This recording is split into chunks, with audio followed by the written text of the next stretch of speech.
my video when you start the thingy. Okay, perfect.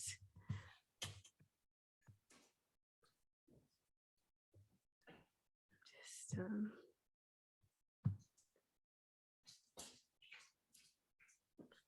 perfect. So we got some people coming in, and I'll just get the introduction going. And all right. Hi, everyone. This is Sarah Tingsalvola, and I will be running the tech side of this presentation.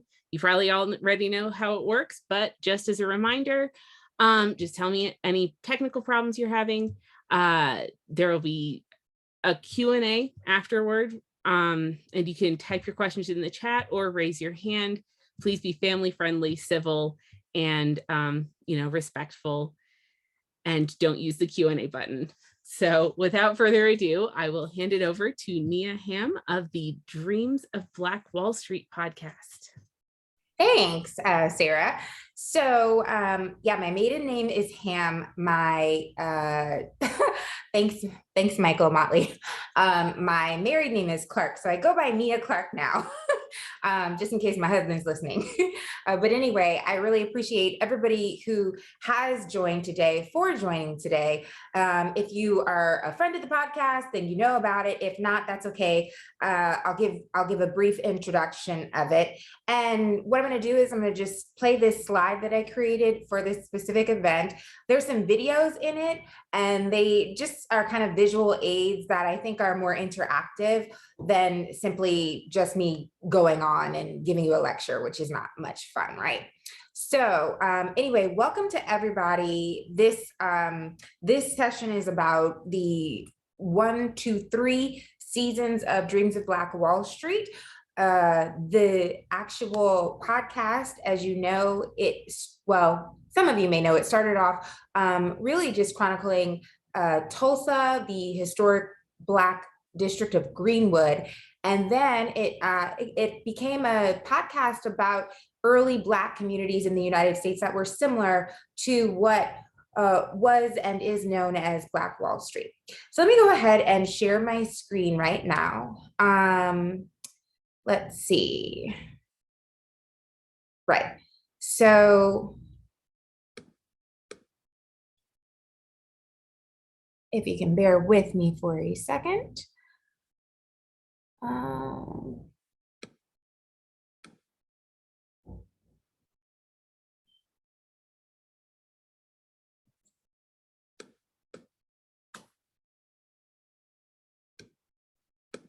Okay, so we'll go back here.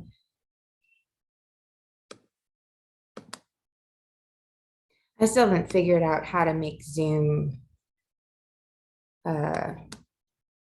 seamless for my own purposes. But in any case, here we are. Okay, so Sarah, would you mind letting me know if you can see my screen?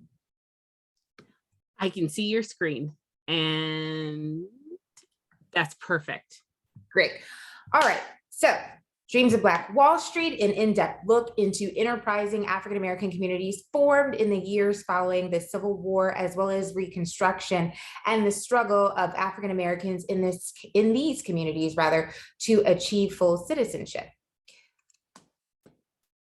So the first season, some of you may know, chronicles Tulsa, specifically the Greenwood district, which is also known as Black Wallstreet, and really takes an in-depth look into the 1921 Tulsa Race Massacre. That was the destruction of the Greenwood district. But it also focuses on the rebuilding of that community, which is something that often gets left out of conversations about Black Wallstreet or about the Greenwood district in Tulsa. And in fact, I've actually heard people say it was burned to the ground and that was it. And that's actually not true. The folks who did stay behind in Greenwood actually did rebuild that community. So we also take a deep dive into what happened after the massacre as well. So here's just a little video I put together. And this is really just some of the questions that I ask. in the podcast, or that I address in the podcast. How did something like this occur? The actual massacre itself happened within a period of less than 24 hours. About 35 square blocks were burned to the ground. That was almost all the houses and buildings. Hundreds of people killed as well. Hundreds of African American people, several white people were killed as well. Thousands of people, it's an estimated between 9,000 and 10,000 people, were left homeless as a result of this tragedy. How did all of this happen? And these are the questions that we answer in the podcast. So I did an interview with the BBC about this actual event when the first season of my podcast came out. So I'm going to start talking, and I'm going to let this interview kind of explain what happened for those of you who are not familiar with the actual events. And it's not that long, so I might even cut it off in the interest of time, because I know I've got a limited amount of time and you all do as well. Let's see. Hopefully it plays and I don't get the spinning wheel of death forever. There we go.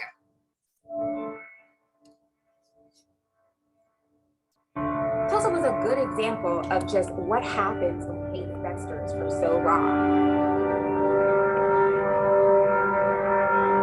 You're talking about 35 blocks of a community gone in less than 24 hours. It was a vibrant, bustling community before the massacre. What made Black Wall Street was segregation. So by continually pumping their own money in their communities, they grew their community. And there were a lot of white people who did not like that. Most of the experts I've spoken to have a consensus that there was a man. His name was Dick Rowland. He was accused of assaulting a 17-year-old white woman in an elevator.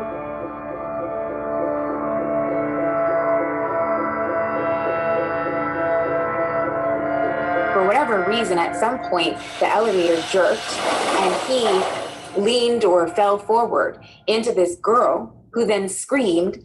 The next thing you know, there are rumors that he assaulted Sarah Page. He was arrested and he was held in the jail in Tulsa. Most of the Black people in Tulsa were oblivious to what was going on for a while, except word of a lynch mob forming got back to them. At some point, a scuffle broke out between a white man and a Black man. A shot was fired. We don't know who exactly fired that shot, but that essentially is how the Tulsa Race Massacre started.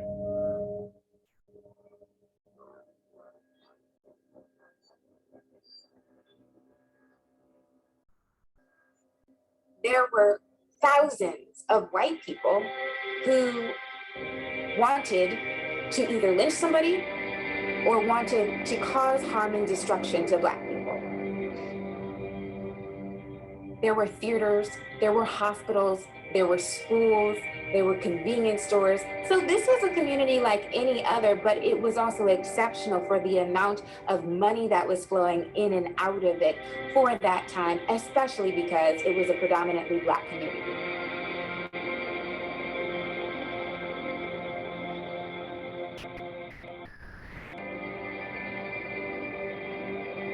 There were people who lived in Tulsa, white and Black, for decades, who had never heard of the Tulsa Race Massacre. And that is because after the massacre, there were deliberate efforts made to suppress the story.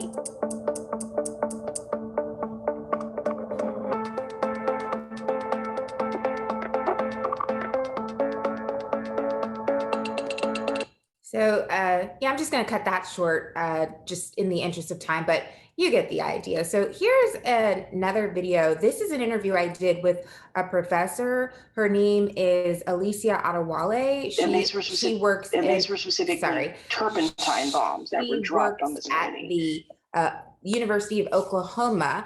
And she was just explaining kind of exactly how gruesome this event was. So take a listen to this.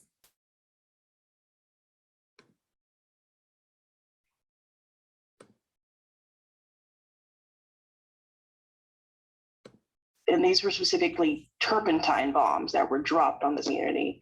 And so what people don't really realize is that it wasn't just bombs. There were people stationed in specific strategic locations with machine guns, shooting in all different directions while bombs are being dropped, while arson is being committed, while murders are happening, people are being shot. And so there is chaos all around. So that opening scene of Watchmen, it doesn't really do the real story justice, because you're seeing people still being able to move throughout the city in broad daylight. And a lot of this is happening in the dark of night and into the early hours of the morning. So thinking about this in pitch black darkness while this chaos is raining down on you, and you are searching for family members, you're searching for anything you have, you literally are wondering where to run in the middle of the night.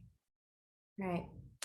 But again, as I mentioned earlier, Greenwood did rebuild, the people of Greenwood did rebuild, and the actual rebirth of Greenwood, of Black Wall Street, it was such a monumental thing that the second version of Black Wall Street actually was more prosperous than the first version. Unfortunately, however, as was the case with many Black communities around the country, the community did fall into economic decline.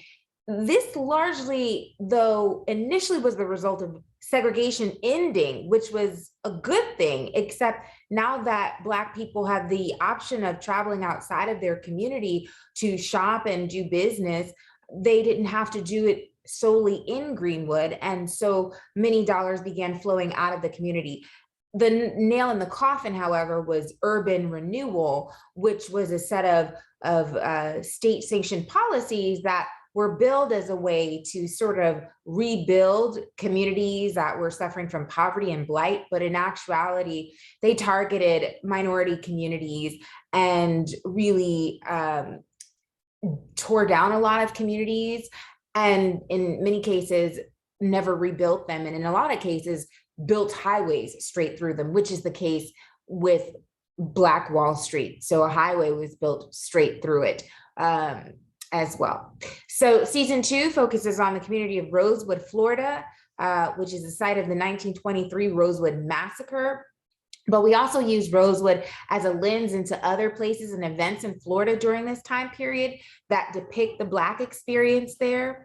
So I'm just going to play a little song that was created by a woman named Jane Fallon, and she wrote a song about the Rosewood Massacre, and I think it does a great job of summing it up. And this is just part of the song, by the way.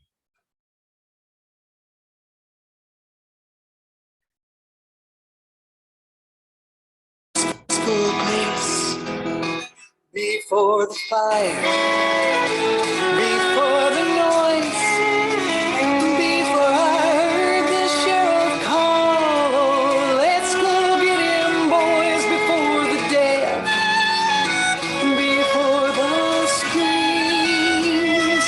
I walk the streets of Rosewood in my dreams. 100 angry men sent their dogs into the night to find one black man that they said attacked a woman who was white, and they tortured and they killed and they terrorized the town, and they took their torches with them and they burnt it to the ground. The Rosewood, I remember, was a happy place to be, with 3 churches and 2 schools and a baseball team. Houses always painted, roses everywhere, and at night piano music filled the air before the fire.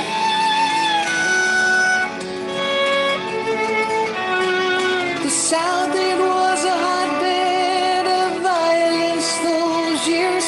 There were lynchings, there were riots, hearts and minds filled with prejudice and fear. So you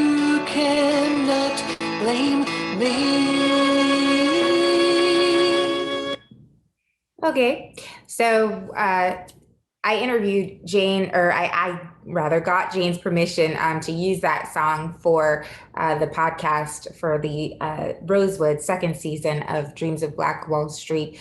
And before I tell you about exactly fill in the blanks of exactly what happened, it's important to understand what was happening in Florida at this time. So 3 years before the Rosewood Massacre in Florida was this other massacre called the 1920 Ocoee Massacre. And this happened as a result of basically white supremacists trying to discourage Black people from voting. There was actually a major campaign underway by Black people and white sympathizers in this state to increase voting participation among Black citizens in Florida that had been happening for several years before that. And it was actually successful. A lot of Black people were registered to vote. And so what happened in 1920 was, you can see here on the screen, a man named Julius Perry. He was lynched during this massacre in Ocoee, Florida, in response to the efforts of African Americans who tried to vote in the 1920 election that year. At the time this came out, that was exactly 100 years ago. And the massacre was, again, a violent response to voter participation in the state. Without going into the weeds, it's important to know Ocoee was another similarly thriving, prosperous community, all Black community at the time. A number of African Americans were killed while trying to vote, or in an effort to discourage them from voting. Their homes and property were set on fire as well, similar to Tulsa. And most African Americans fled Ocoee and never returned. So that just gives you some context. And that was not the only community that was targeted during or around the time of the election that year, but it was considered the most violent or deadliest election day in US history. And we compare and contrast that with the community of Eatonville, Florida, which, fun fact, is the birthplace and hometown of Zora Neale Hurston, the famous African-American author. And Eatonville was actually one of those communities that was also quite prosperous or thriving at the time, but it was very much set apart from other white communities. I interviewed folks and experts and asked them, so why did a community like Rosewood or Ocoee get burned to the ground, and then a community like Eatonville survive? Well, part of the reason is because of its geographic location. They were able to exist in relative peace because they did not expose themselves to other antagonists who really did not believe that Black people should thrive and try to reach their highest potential. So anyway, this is another song about Rosewood by a man named Eric Bitt.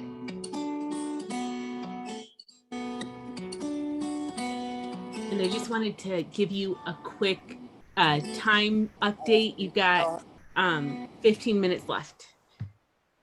Thank you very much. With Fannie Taylor's lie, that spark lit the flame, fear and hatred fed the fire. Truly,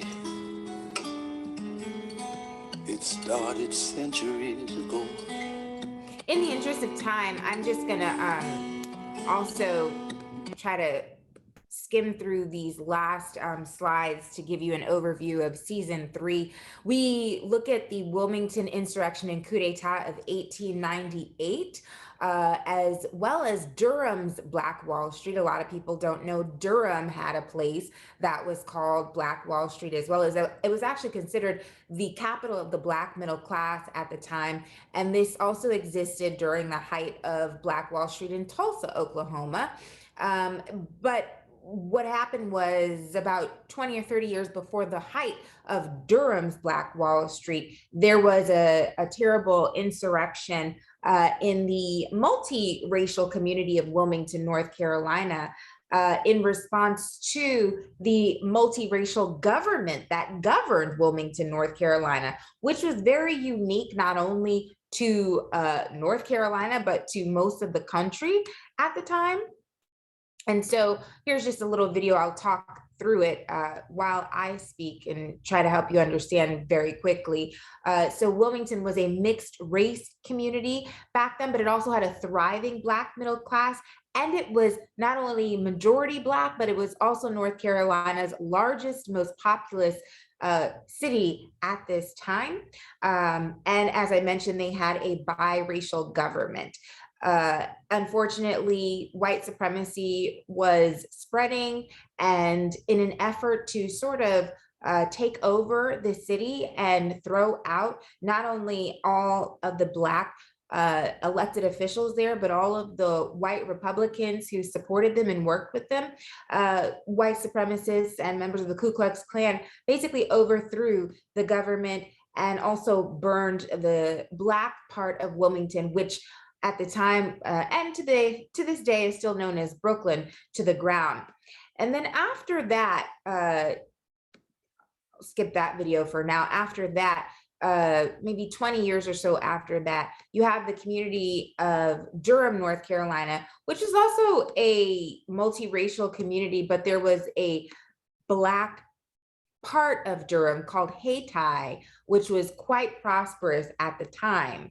And Hayti was sort of, again, the central hub of commerce for Black folks in Durham. And it was so prosperous that it became known in the United States as the capital of the Black middle class. And unlike other communities like Rosewood, like Tulsa, like Ocoee, they never experienced the sort of racial violence that other Black communities experienced. That was in large part due to the social capital that the Black business leaders in Durham had built with the white business leaders in Durham. So some people question their motivations, but ultimately their relationships with the white community allowed them to exist relatively peacefully. And this is after Black folks lost the vote due to the white supremacist campaign of 1900. So in any case, I'm going to stop this slide here. And I'm going to open this up for questions because we don't have a lot of time. And I do want to get everybody's feedback who is here, who wants to share their feedback. So let's see. Hey, Sarah, can you hear me? Yep, I was just turning on my stuff. Are you able? Uh-oh. Okay.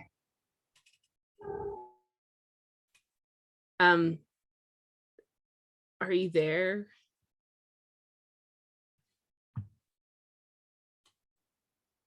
Mia?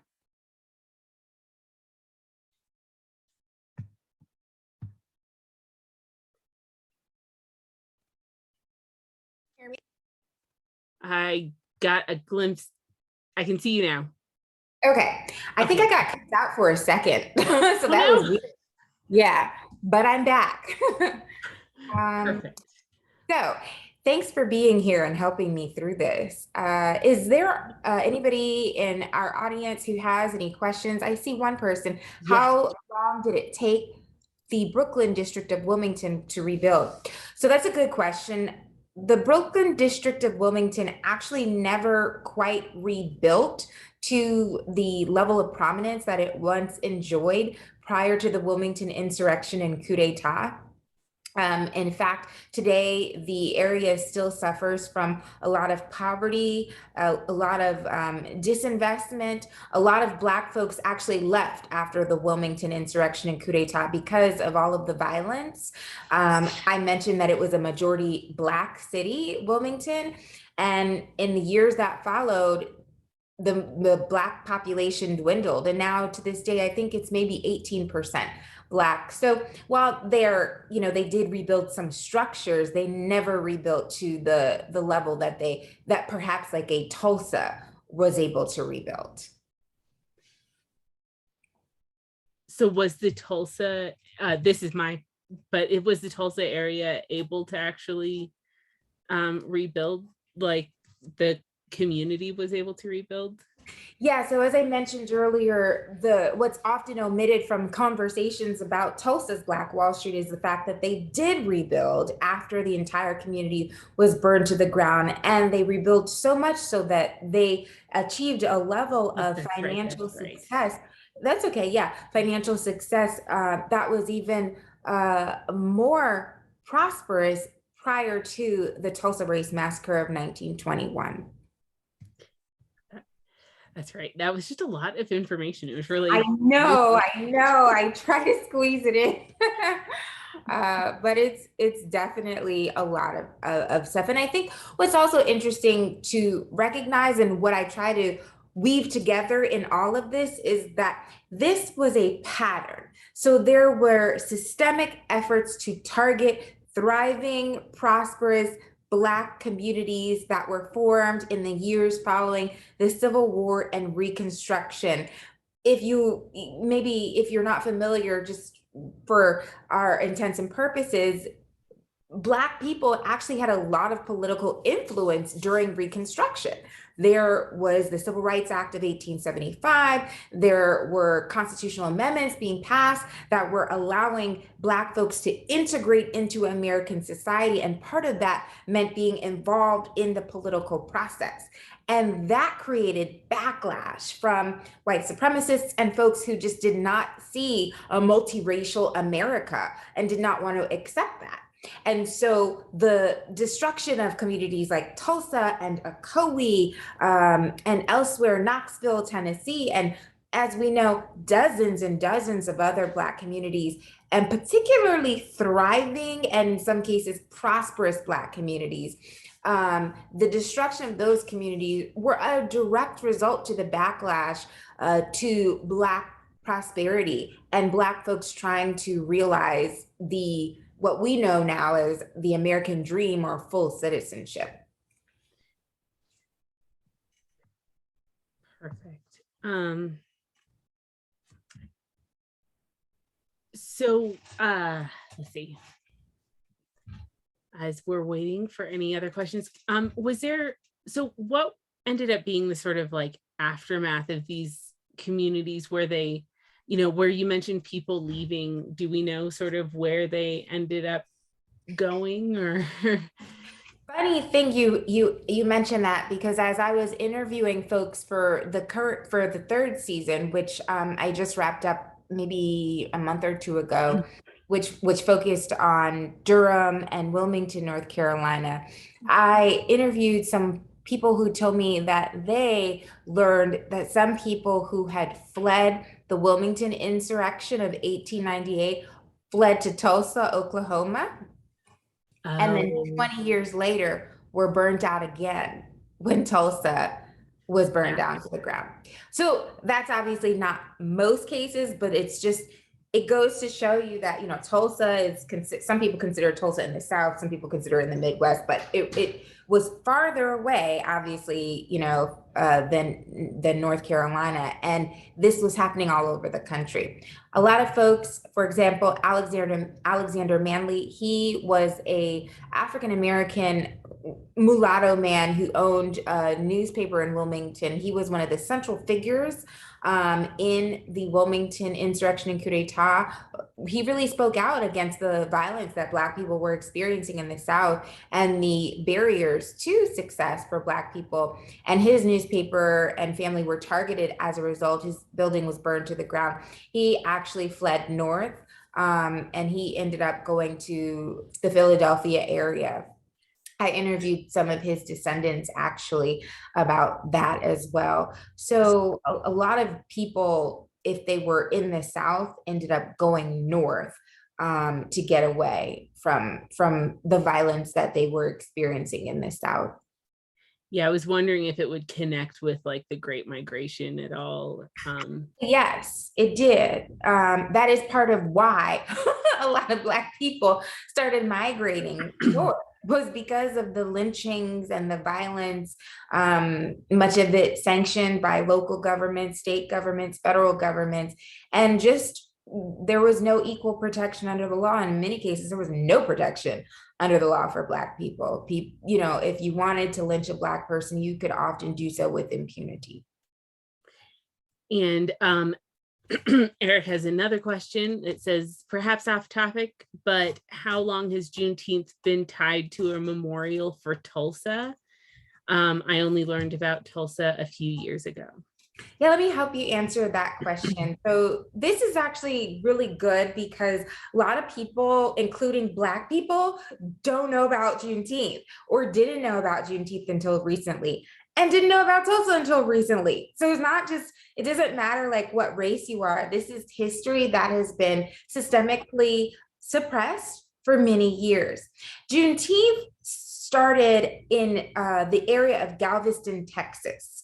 In 1865, June 19th, 1865.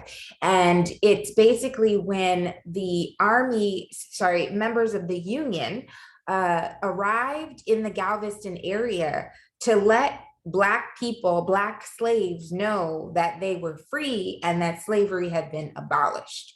And that was because we didn't have internet, we didn't have telephones back then.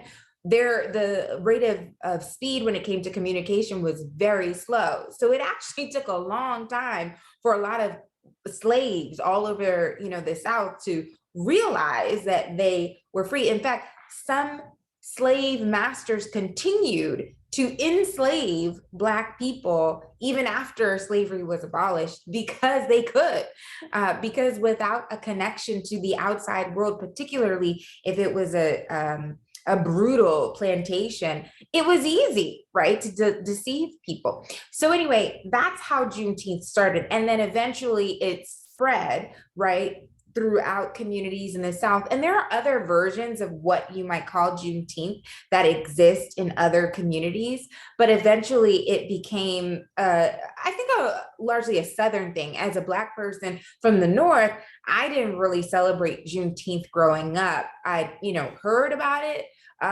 when I gotten older, but I didn't really celebrate it until recently. So Juneteenth has nothing to do with Tulsa. It's really a synonym for it is Freedom Day, right? It's really to celebrate the emancipation of enslaved people here in the United States. And so the Tulsa, I think commemoration that you might be thinking of, Eric, is actually completely separate from Juneteenth. The commemoration for Tulsa is really more of a somber occasion, really, to mark the destruction of that community and draw attention to not only what happened in Tulsa, but then open the people's eyes up to what was happening in communities across the country, whereas Juneteenth is really considered a celebration of freedom for Black people here in the United States. All right, well, that brings us to our time. Thank you so much for speaking here, and thank you everyone for attending. This was amazing. And yeah, I will see you guys later. And thank you again for attending and listening to the podcast if you are listeners. Thank you very much. And thanks, Eric, for your questions, and Michael for your comments. All right. See ya.